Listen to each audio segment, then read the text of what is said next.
Welcome back to my channel. இன்றைக்கி weight loss 20 days சேலஞ்சோட day வந்து பார்த்திங்கன்னா 19. இன்னும் ஒரு நாள் தான் இருக்குது. எவ்வளோ குறைஞ்சிருக்கோம் அப்படின்றது வந்து கண்டிப்பாக நம்ம வந்து தெரிஞ்சுக்கணும்.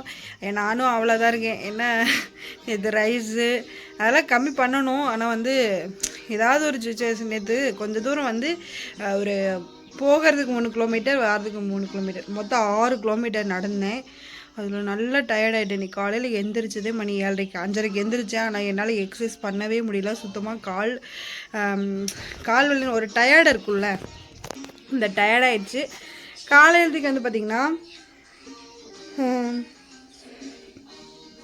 ஒரு லெமன் காஃபி எடுத்துகிட்டு, லெமன் காஃபி நான் 7:30 தான் எழுந்திரிச்சனால ஹஸ்பண்ட் வந்து சீக்கிரமாக கிளம்பணும் அப்படின்னு சொன்னாங்க. நான் அவசரமாக அறக்க பறக்க வந்து நான் வந்து இட்லி, சாம்பார், சட்னி, சாம்பார் செய்யலை, தக்காளி சட்னி இதெல்லாம் செஞ்சுட்டு அப்படியே வந்து எனக்கும் அதே வச்சுட்டேன். எனக்கு அதுக்கு மேலே வந்து பசிக்குதா. நைட்டும் வந்து பாப்பாவும் அழுதுகிட்டே இருந்தா. இவளோட பெரும் தொல்லையாக இருக்குது. இவ்வளோ நல்லா தூங்க வைக்கிறது ஏதாவது வழி சொல்லுங்கள். எவ்வளோ தான் நல்லா சாப்பிட்டு படுத்தாலுமே மறுபடியும் நைட்டு ஒரு 12:30 11:30 அந்த மாதிரி எழுந்திரிச்சு 1 மணி நேரத்துக்கு ஒருக்கா அழுகிறா. 2 நாளைக்கு ஒருக்கா இப்படியே பண்ணியிருந்தாலும் நான் எப்படி எக்ஸசைஸ் பண்ணுவேன் சொல்லுங்கள். அப்புறம் வந்து பார்த்திங்கன்னா காஃபி குடிச்சிட்டு, லெமன் காஃபி குடிச்சிட்டேன். அப்படியே வந்து செஞ்சுக்கிட்டே தான் இட்லி வந்துட்டுருக்கு, சட்னி அரைச்சிக்கிட்டு இருக்கேன். அப்படியே வந்து எடுத்துக்க காஃபியை மடக்கு குடிச்சிட்டு அப்படியே வேலையை முடிக்கிறதுக்கு மணி 9 மணி ஆயிடுச்சு. அப்புறம் வந்து அம்மாவும் வீட்டுக்கு வந்திருந்தாங்க. அவங்களும் ஊருக்கு பாருனாங்க. அவங்களே ஹஸ்பண்டோட அப்படியே தாட்டி விட்டுட்டு அப்படியே வந்து அவள் அழுக ஆரம்பிச்சிட்டா. அப்படியே அந்த அழுகையோடவே அவளுக்கு 2 ஊட்டிவிட்டு அப்படியே நம்மளும் சாப்பிட்டுட்டோம். நான் மொத்தம் 3 இட்லி போட்டேன். 3 இட்லியில் அவளுக்கு 1 இட்லி, எனக்கு 2 இட்லி சாப்பிட்டுட்டு அப்படியே வந்து நம்ம வந்து காலையில் பிரேக்ஃபாஸ்ட்டை முடிச்சாச்சு. இதோட எவ்வளோ கலோரிஸ் இருக்குது அப்படின்னா மொத்தம் வாழைப்பூ வடை செஞ்சிருந்தேன், வாழைப்பூ கோலா வடை செஞ்சுருந்தேன். அதை வந்து நான் ஷார்ட்ஸில் அப்லோட் பண்ணது பாருங்கள். ஏன்னா வந்து நான் வந்து செய்கிறது என்னமோ வந்து நான் வந்து எப்படி சொல்கிறது, கோலா வடைன்னா வந்து கோலா உருண்டைன்னு தான் செய்யலான்னு செஞ்சேன். ஆனால் வந்து வாட்டர் கண்டென்ட் கொஞ்சம் அதிகமாக போனதுனால அது வந்து வடையாட்ட மாதிரி இருந்துச்சு. கொஞ்சம் அட்ஜஸ்ட் பண்ணிக்கோங்க. ஆனால் வந்து சூப்பராக இருந்துச்சு.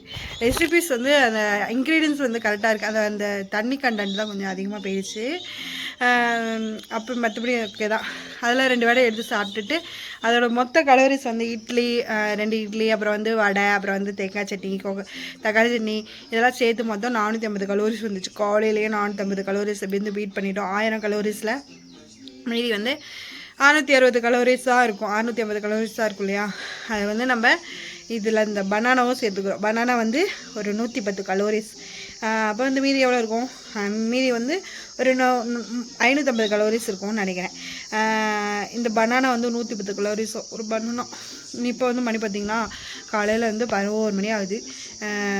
11 மணிக்கு நம்ம இதை எடுத்து முடிச்சுட்டு இன்னும் ஏதோ கீச்சுன்னு மழை வந்து நல்ல மழைங்க. நேற்று நைட்டு அப்படி மழை பெஞ்சுது. எங்கள் அம்மா வீட்டில் வாழை மரம், இந்த மாமரம்லாம் சாஞ்சு போயிடுச்சான். எங்கள் அப்பா தான் சொல்லிட்டு கிடந்தாரு. அப்புறம் வந்து பார்த்திங்கன்னா அவ்வளோதான். இன்றைக்கி நம்ம வந்து வெயிட்லாம் இன்றைக்கி செக் பண்ணலைங்க.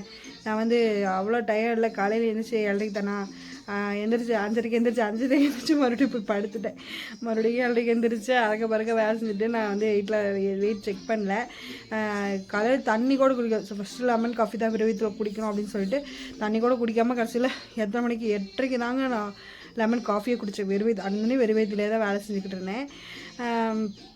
அதுக்கப்புறம் கூட்டிகிட்டு வந்து மறுபடியும் அதுக்கப்புறம் வேலைக்கு முடிச்சது ரொம்ப ஒரு 10:30 ஆயிடுச்சு, 10:11 மணி ஆயிடுச்சு. அதுக்கப்புறம் தான் உங்களுக்கு வீடியோவே எடுக்க ஆரம்பிச்சு. சாப்பிட்றது கூட நான் வீடியோ எடுக்கல. ஆனால் வந்து ஷார்ட்ஸுக்கு வீடியோ எடுத்தேன். அந்த வீடியோ இருக்குது, அதனால் உங்களுக்கு ஷேர் பண்ணுறேன்.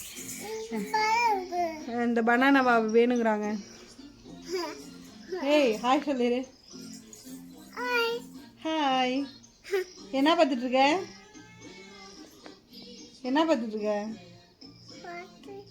என்ன பார்த்துட்ருக்க சொல்லு. ஏ ஃபார் ஆப்பிளா? ஆப்பிள் சொல்லு. A for apple. B for ball. இந்த என்னோட பொண்ணு வந்து ஒரு 2 வயசு முடிஞ்சுட்டு 2வது வயசு ஸ்டார்ட் ஆகிருக்கு. சரிங்களா. இதில் வந்து பார்த்திங்கன்னா இவள் வந்து ABCD 1 to 10 வரைக்குமே சொல்கிறா. நீங்களும் இந்த மாதிரி யாராவது கைட் பண்ணிட்டுருக்கீங்க அப்படின்னா இவளுக்கு வந்து உட்கார வச்சு சொல்லித்தரது ஒரு பெரிய தலைவலியாக இருக்குது. மற்றபடி அனிமல்ஸு, ஃப்ரூட்ஸு, ஃப்ளவர்ஸு இது எல்லா நேமுமே சொல்லுவாள், பார்த்தா சொல்லுவாள். ஆனால் என்னென்னா உட்காந்து சொல்ல மாட்டாள், நல்லா அப்சர்வ் பண்ணிக்கிறாள். இது வந்து நான் எப்படி கைட் பண்ணுறது, இவளை வந்து அவளுக்கு வந்து எப்படி டீச் பண்ணுறதுன்னு எனக்கு தெரியல. நம்ம ஒன்று சொல்லி தந்தா அவள் ஒன்று சொல்கிறா, அப்புறம் விளையாட ஓடிடுறா. இது நல்லா ஒரு துருன்னு இருக்காளா, அதனால் வந்து நம்மளால் இது பண்ண முடியல. நீங்கள் யாராவது ஒரு ட்ரிக்கை உங்களுக்கு தெரிஞ்ச ஐடியாவெலாம் ஷேர் பண்ணுங்கள், ஓகேங்களா? ஏன்னா ஒரு மாம்க்கு வெயிட் லாஸ் நான் இந்த இதை போட்டுட்ருக்கேன். இருந்தாலும் எனக்கு அது தெரிஞ்சுக்கணும் இல்லையா? எனக்கு தெரிஞ்சதை நான் வந்து சார்ட் வாங்கி வச்சுருக்கேன், மீஷோவில் தான் வாங்கினேன். சார்ட்டில் வந்து ஃப்ளவர்ஸ் நேம், ஆப்பிள்ஸ் நேம், அது ஃப்ரூட்ஸ் நேம், வெஜிடபிள்ஸ் நேம் எல்லாமே இருக்குது. அதுக்கப்புறம் இந்த டிவியில் கொஞ்சம் நேரம் பார்ப்பா, அதெல்லாம் பார்த்துட்டு நம்ம கொஞ்சம் நேரம் சொல்லி தரணும்ல, அதுக்காகவும் நான் வந்து டைம் ஸ்பெண்ட் பண்ணுவேன். அதான் உங்களுக்கு தெரிஞ்ச ஐடியாலாம் ஷேர் பண்ணுங்கள், ஓகேங்களா? சரி, நம்ம வந்து அந்த பனானாவை போய் பிடுங்கிட்டு போயிட்டா. இன்னொரு பனானா எடுத்து சாப்பிட்டுட்டு அப்படியே அந்த மதியத்துக்கு எதுவுமே சாப்பிடக்கூடாதுன்ட்டு முடிவு பண்ணிட்டேன். சரி, ஹாய். இப்போ வந்து பார்த்தீங்கன்னா மணி வந்து 3:56 ஆகுது. இப்போ வந்து நான் ஆரஞ்சு ஜூஸ் தான் எடுத்திருக்கேன். ஏன் நீங்கள் அப்படியே சாப்பிட வேண்டியதானே? அப்படின்னா இந்த இவளுக்கோசரம் தான் போட்டேன். அவன் வந்து ஆரஞ்சை வந்து அப்படியே சொலையோடு சாப்பிட மாட்டான், அப்படியே வேஸ்ட் பண்ணிடா பாதியாக. சரின்ட்டு அப்படியே ஜூஸ் போட்டு கொடுத்தாலும் அப்படி குடிப்பாள்ல, சரின்ட்டு அதனால வந்து ஒரு பழத்தை பிச்சு அப்படியே வந்து கொஞ்சமாக ஜூஸ் போடலான்னு நினச்சி அவள் குடிக்கவே இல்லை. இதில் ஒரு டம்ளர் இருக்குது, அப்படியே நம்ம தான் குடிச்சாகணும் போல. மறுபடியும் வேற ஒரு ஆரஞ்சு கேட்டுட்டு இருக்கா. ஜூஸ் நல்லா தான் இருக்குது, ஆனால் வந்து அவங்க ஏன் போல.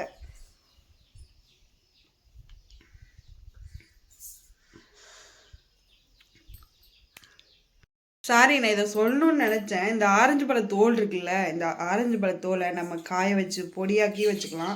இல்லைன்னா நம்ம ரெஃப்ரெஷ்ஷாக இப்போ வந்து பழம் உளிக்கிறோம், இந்த பழத்தை போட்டு நல்லா மிக்சியில் குறகுறப்பாக அரைச்சிட்டு அதை வந்து நம்ம வந்து ஃபேஸ்க்கு அப்ளை பண்ணோம் அப்படின்னா வந்து முகம் பளிச்சுன்னு இருக்கும். அதே மாதிரி இந்த பிம்பிள்ஸ்லாம் இருக்குல்ல, கரும்புள்ளிகள், அப்புறம் வந்து அந்த முகத்தில் என்னென்னே தெரியாது, அந்த தோல் நோயின்னு சொல்லுவாங்கள்ல, அதெல்லாம் வந்து உங்களுக்கு வந்து நல்லா ஒரு இதாக ப்ளீச்சாக பயப்படும். இந்த நம்ம எப்படி சொல்கிறது, ஃபேஷியல் பண்ணால் அப்போது எப்படி இருக்கும், ஒரு பிரகாசமாக இருக்கும்ல. ஃபேஷியல்லாம் பண்ணியிருக்கீங்களா? நான் 2 டைம் தான் பண்ணியிருக்கேன், அதுக்கு மேலே நான் பண்ணது கிடையாது. அந்த மாதிரி ஒரு ஃபேஷியல் பண்ண மாதிரி ஒரு இதாக இருக்கும் இது வந்து. அப்புறம் வந்து இன்னொன்று, ஃபேஸில் இந்த முடி இருக்குல்ல, அதுக்கு வந்து போகிறதுக்கு வந்து இந்த ஆரஞ்சு தோலை வந்து நல்லா காய வச்சுட்டு கொஞ்சமாக வந்து அது 2 நாள் வச்சிங்கன்னா இந்த வெயிலில் காஞ்சே போயிடும். அது வந்து தோலில் நான் அந்த பொடியை நல்லா பொடியாக்கி தயிர், தேன் இது 2ஐயும் நல்லா மிக்ஸ் பண்ணி முகத்துக்கு அப்ளை பண்ணிங்கன்னா அந்த முடியெல்லாம் வந்துருமா. நான் வந்து உங்களுக்கு அந்த என்னது செஞ்சு காட்டுறேன், ஓகேங்களா? அது எப்படி ஒர்க் அவுட் ஆகுதா இல்லையான்ட்டு. ஆனால் வந்து இதெல்லாம் கண்டிப்பாக வந்து செஞ்சு பாருங்கள், கண்டிப்பாக வந்து இதாகும். அந்த பிம்பிள்ஸ்க்கெலாம் நல்ல ஒரு இதுதான் இந்த ஆரஞ்சு தோல்லாம். நீங்கள் எதுவுமே கலக்கலைனாலும் ஒன்றும் பிரச்சனை கிடையாது. இது கூட ஏதாவது கலக்கணுமா அப்படிலாம் கிடையாது. இந்த ஆரஞ்சு பழத்தோலை நம்ம வந்து காய வச்சு பொடி பண்ணி வீட்டில் ஒரு குட்டி டப்பாவில் போட்டு வச்சுட்டு டெய்லி ஒரு ஸ்பூன் காலையில் தொடர்ந்து ஒரு 7 வாரத்துக்கு நீங்கள் 7 நாளைக்கு 7 நாளைக்கு போட முடியலைனாலும் ஒரு 2 days ஒன்ஸ் போட்டிங்கன்னா நல்ல ரிசல்ட்டு கிடைக்கும். அம்மா வேஸ்ட் பண்ணாமல் தின்னாமோ, அது கொட்டை, ஆரஞ்சு பழ கொட்டை, நல்ல ரிசல்ட் கிடைக்கும். ட்ரை பண்ணி பாருங்கள். இதை உங்கள்கிட்ட சொல்லணும்னு நினச்சேன், மறந்துட்டேன். நான் வந்து எடுத்து வச்சுருக்கேன் காய வைக்கிறதுக்கு. அது வந்து எப்படி ஒர்க் அவுட் ஆகுதுன்னு நான் கண்டிப்பாக ஷார்ட்ஸில் அப்லோட் பண்ணுறேன், ஓகேங்களா? இது வந்து பார்த்திங்கன்னா அந்த சொன்னேன்ல, அந்த பாப்பாவுக்கு ஜூஸ் போட்டுட்டு மீதி அந்த தோல் இருக்கும் இல்லையா, அதை வச்சு அப்படியே மூஞ்சில் ஸ்க்ரப் பண்ணேன்.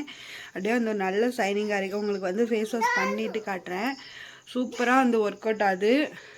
அந்த அந்த ஃபோர்ஸ்லாம் ஓப்பன் ஃபோர்ஸ்லாம் இருக்கும்ல, அதெல்லாம் வந்து பார்த்திங்கன்னா நல்லா வந்து ஒரே மாதிரி எரிய ஆரம்பிச்சு அப்படியே வந்து அந்த காயெல்லாம் ஆற ஆரம்பிக்கும். நீங்களும் ட்ரை பண்ணி பாருங்கள். நான் வந்து ஃபேஸ் வாஷ் பண்ணிவிட்டு கொண்டு வந்து காமிக்கிறேன். இப்போ வந்து பார்த்திங்கன்னா நல்லா ஃபேஸ் வாஷ் பண்ணிட்டேன். பண்ணதுக்கப்புறம் வந்து எவ்வளோ சூப்பராக வந்து ஒர்க் அவுட் ஆகிருக்குன்னு பாருங்கள்.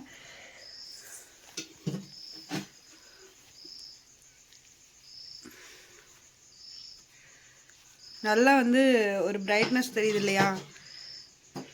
முதல் இந்த வீடியோக்கும் இப்போ உள்ள வீடியோவுக்கு பார்த்தீங்கன்னாவே தெரியும்.